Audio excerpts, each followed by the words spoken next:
Kenapa memelihara jenggot? Memelihara jenggot termasuk sunnah Rasulullah Sallallahu Alaihi Wasallam yang hukumnya wajib.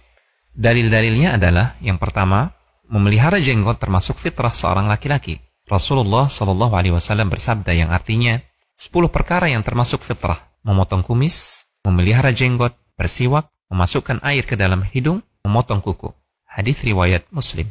Kedua, memelihara jenggot adalah perintah Rasulullah Sallallahu Alaihi Wasallam.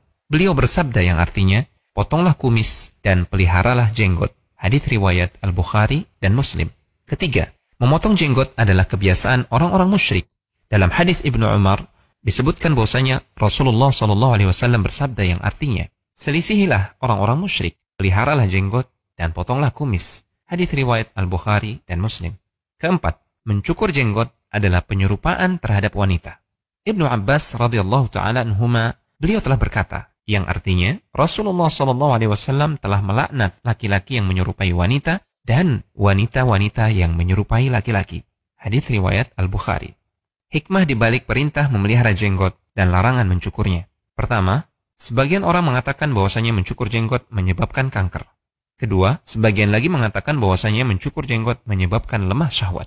Ketiga, orang yang mencukur jenggot maka dia akan kerepotan dalam mengurus jenggotnya. Keempat, jenggot adalah keindahan dan lambang kejantanan bagi laki-laki. Artikel konsultasi syariah.com.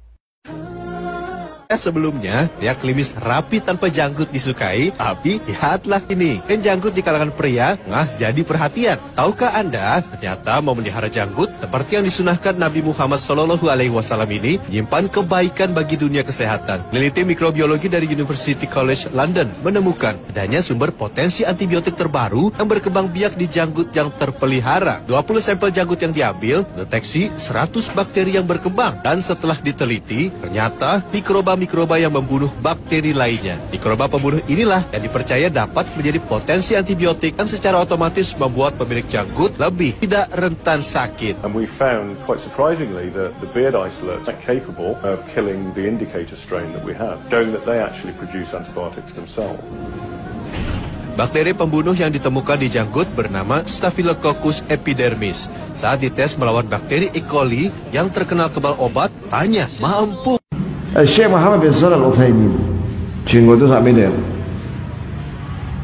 Di akhir hayatnya beliau sakit kanker,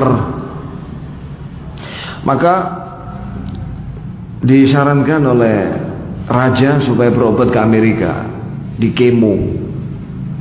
Sampai sana diberitahu sama dokter kepada penerjemah, kalau di kemo nanti resikonya seluruh rambut dan bulu-bulu itu rontok. Hah? Terus kata Syekh, termasuk jenggot sih? Iya Syekh. Lah, pulang aja aku, katanya. Aku tidak mau menghadap Allah dalam keadaan tidak punya jenggot. Masya Allah. Ini salah satu orang soleh yang mengamalkan petunjuk Nabi. Langka orang kayak dia. Aku tidak mau menghadap Allah dalam keadaan tidak punya jenggot. Terkadang ada sebagian orang mengatakan jenggot itu cuma simbol. Cuma simbol membedakan mereka dengan orang lain, dengan kelompok lain. Bukan. Kita berjenggot karena banyak hadisnya. Kita berjenggot karena para sahabat berjenggot, imam empat mazhab berjenggot, semuanya berjenggot. Maka jangan sampai menuduh dengan demikian. Mengatakan orang yang memanjangkan jenggot karena simbol, membedakan mereka dengan kelompok lain. Bukan. Hadisnya jelas. Para ulama kitab-kitab fikih, kitab-kitab hadis jelas menjelaskan tentang masalah jenggot. Maka ini adalah tuduhan yang sangat keji ya. Tatkala seseorang yang berjenggot, yang mengamalkan perintah Rasulnya dikatakan sebagai agar dia terlihat berbeda, agar simbol membedakan dia dengan orang lain, bukan. Seseorang yang berjenggot mutlak karena perintah Allah Subhanahu wa taala, perintah Rasulullah sallallahu alaihi wasallam. Bilang Rasulullah habibuna wa khaliluna, kekasih kita, baginda, junjungan kita mengatakan akrimul liha, muliakan jenggot. Kalau antum cukur, antum mau simpen dalam laci, ini jenggot. Hah? Antum mau pajang? Antum kemanain jenggot? Buang, disapu, buang di tempat sampah. Itu mulia, kan apa menghina? Subhanallah, tidak ada rambut di sekujur tubuh laki-laki yang kita ini diperintahkan untuk memuliakannya dan nggak boleh dicukur kecuali ini. Kenapa dibenci? Ini sunnah nabimu, sunnah orang yang engkau ulang-ulang mengatakan wa asyhadu anna Muhammadar Rasulullah.